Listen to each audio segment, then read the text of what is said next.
Hello, everyone. Welcome to Abnormal Investigations. Doing it a little bit different this time. I hope you all like it. We're going to try this and see what you all think. A little bit of a different view. And we've got an encounter for you. So, as you all know, we got some guests coming up also. You're not going to want to miss the one about the funeral home. That's going to be tomorrow, which will be Monday night, guys. And I'm telling you, go to the thumbnail, say hello in the chat of the live that's going to be coming out. Hit the notify me because I guarantee it is going to be a eerie, scary encounter, unlike any we've ever done. So let's get on to this encounter real quick. I would like to begin by saying I don't really know what I saw those years ago. These events happened sometime in the past, and memories can change. However, some aspects are clearer in my mind than others. I worry that my mind filled in the gaps of the events that happened those years ago. Nevertheless, this is the encounter of what happened during the winter of my youth.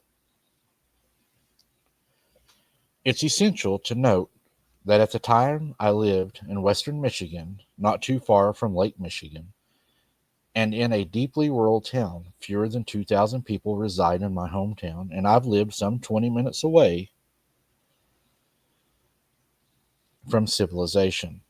While there were a few people there, there were miles of rolling farmland and untamed forests that sounded, giving us and my father ample room to indulge in his favorite hobby of hunting. I was never too interested in hunting myself. I felt it insulting to the majestic deer who lived on our property and frankly unfair whenever guns were involved. This was just one of my many differences between my father and me. Still, he did his best to involve me in his hobbies. That is how, despite hours of protesting, I was dragged into the woods with him and up a tree after school. Wearing full camo and holding his rifle and binoculars, my father scanned the surrounding woods and fields for any sign of activity. I, on the other hand, was swaddled in a blanket and in a horribly uncomfortable lawn chair, not at all enjoying myself. While I loved the woods and still do, I just wasn't interested in the evening's activities. I originally started scanning the path which we came from, wondering if I could see our home tucked past all the trees. Son, stop squirming. Everything in the woods can hear you, my father said gruffly. I huffed in annoyance, but I listened, opening my book and trying to get comfortable. It was later in the year and in the afternoon, so the sun set quickly and it turned into dusk. I had lost track of time and only started to pay attention to my surroundings when I was going to complain to my dad that I was becoming too cold and it was getting too dark to read. Looking up, I realized my dad had fallen asleep. I was first filled with annoyance that I had been brought out to these cold, dark woods for my father's entertainment, only to have him fall asleep on me. Then a sudden, mischievous curiosity overtook me. Binoculars and a rifle, among other treasures, were in front of me. My father's tools that I was told never to touch within arm's length, and for the taking.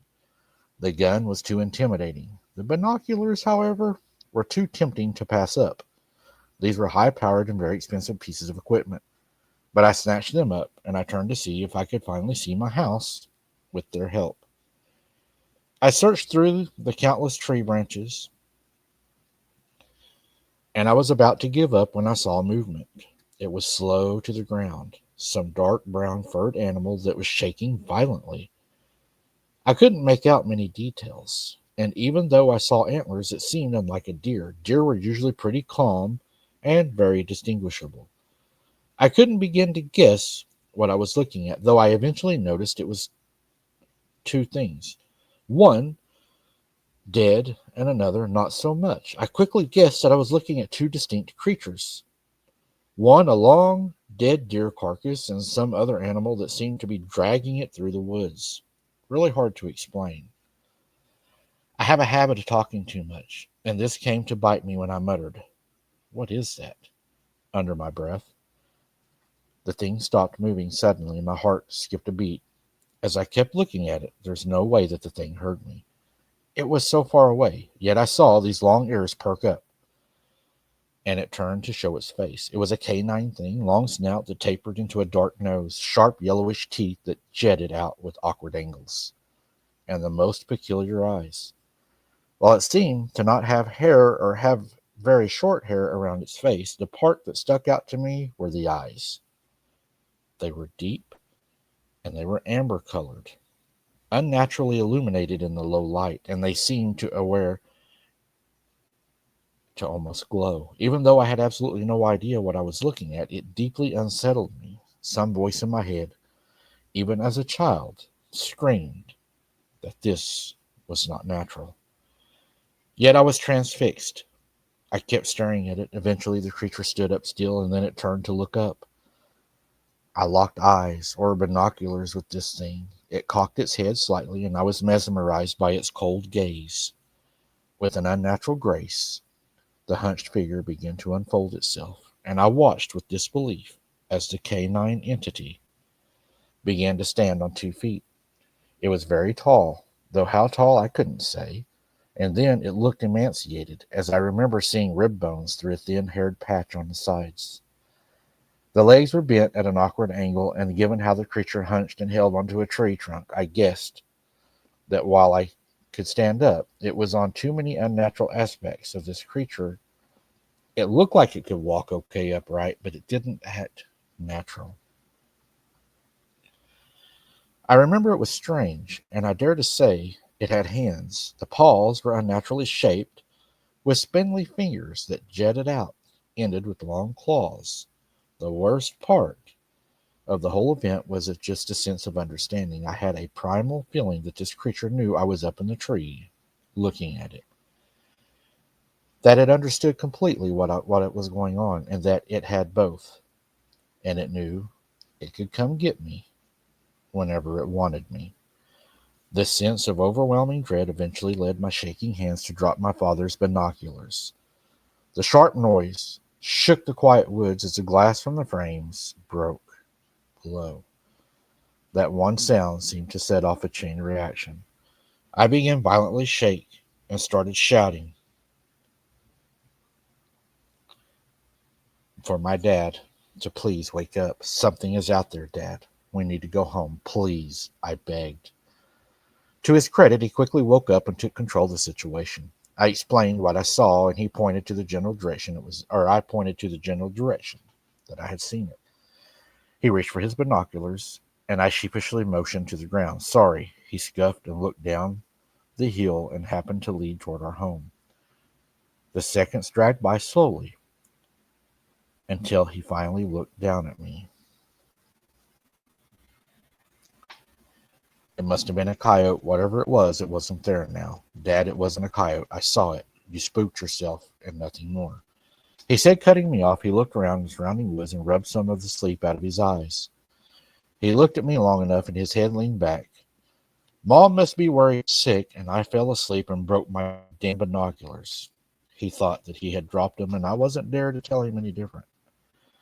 Dad, what if it's still out there? I asked him. I demanded, stepping away from the trap door that led to the exit to the dangerous woods. Just stop. Nothing is going to hurt you. Besides, I'll keep you safe, he said, motioning to his rifle. Now let's get home. There was no more pleading I could do, so I just gave in. Went down the ladder first, and I quickly waited for my dad. As I walked around, I was scared, asking my dad to please be quick. I saw him shake his head when he saw the binoculars, and he picked up his run gear and began to walk home. For me, it was excruciating walk home. And though my father tried making small talk, I was too worried. I scanned the trees and jumped at every sound. Thankfully, nothing stopped us, and we went and made it home safely. My father explained the events to my mother, and they both teased me for having an overactive imagination. I said nothing and just thought over the brief encounter. Over a few weeks that went by between the first encounter and my second, I began to believe that I was just seeing things. My father never saw evidence of anything. when he went on various other hunts, and I pushed the thoughts away. I eventually forgot about the incident, although its eyes always bothered me, even after the fact they had always felt a little too human. Some weeks later, however, I would get another encounter with this thing, and that encounter would permanently change how I saw the previous events and the world around me. It was nearing Christmas, and we were no longer in school. My father was taking time from work to be with his family, and all was well. I remember that night. It was practically bright out, and sometime after dinner, our dogs began acting strangely. You can ask me to continue or provide with any specific feedback, Mike, if you would like. We had a basset hound and a lab mix at the time, and both began circling the outermost edges of the home, occasionally whining.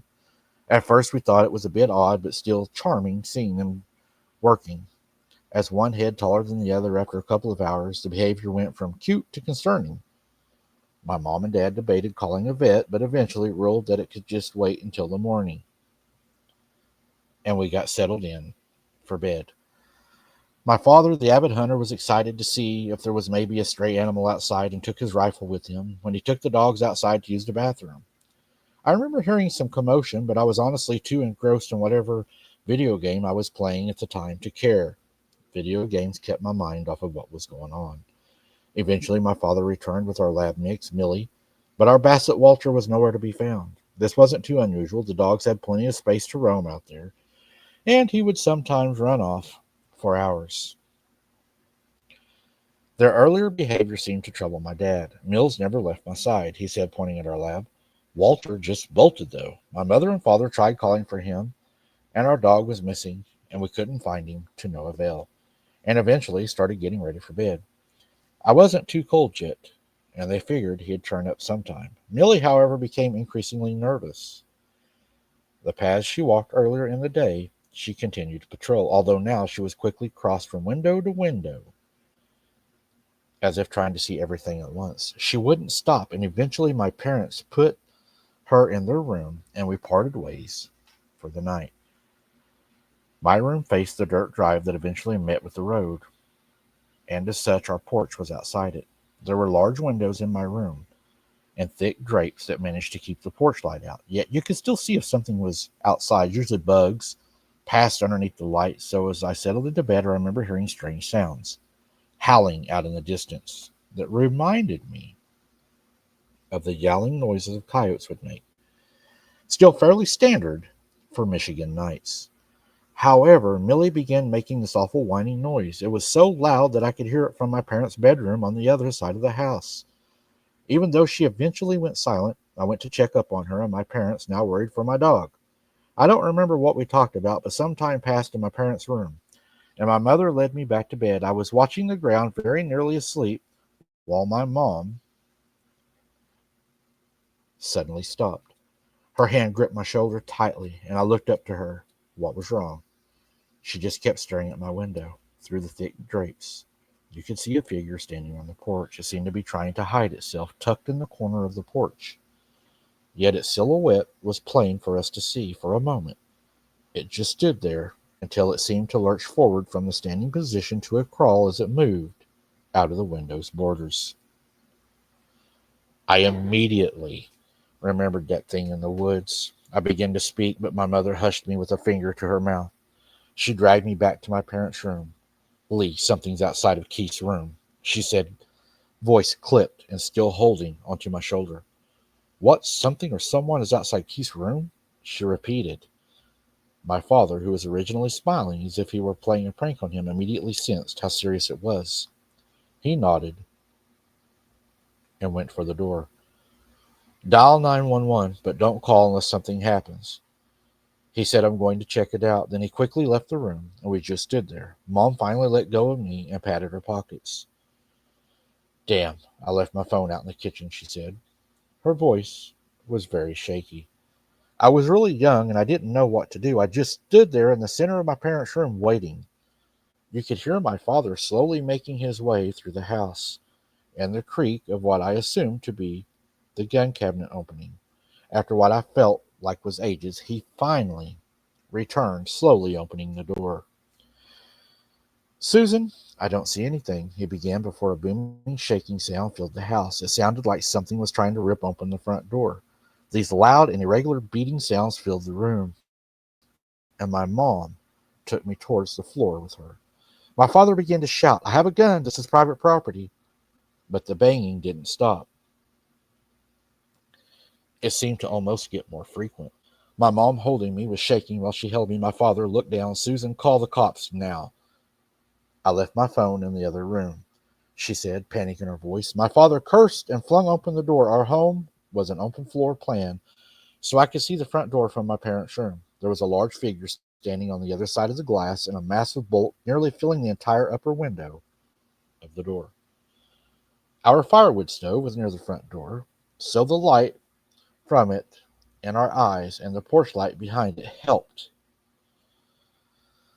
to keep the figure in darkness. My father marched toward the door, gun raised. My mother suddenly ran into the kitchen and got her phone. I stood there alone in the room. I heard my mother frantically calling 911 while my dad approached the door and eventually fired.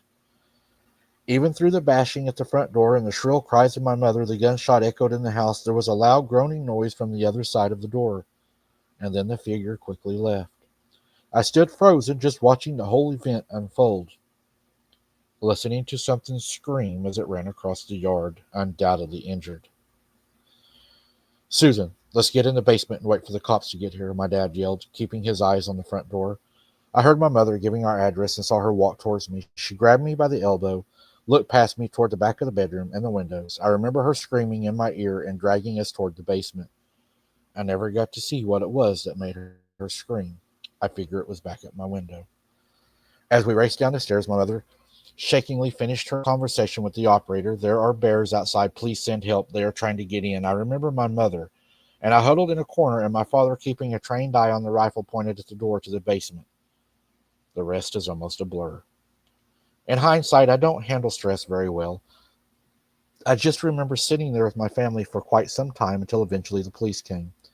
They spoke with my mother and my father walked them to the outside. I wasn't allowed to go with them out of the house, but the next day I remember seeing the damage to the door. There were long gash marks all across the wood, and it seemed to be bowed in a strange way. My father thinks we were lucky.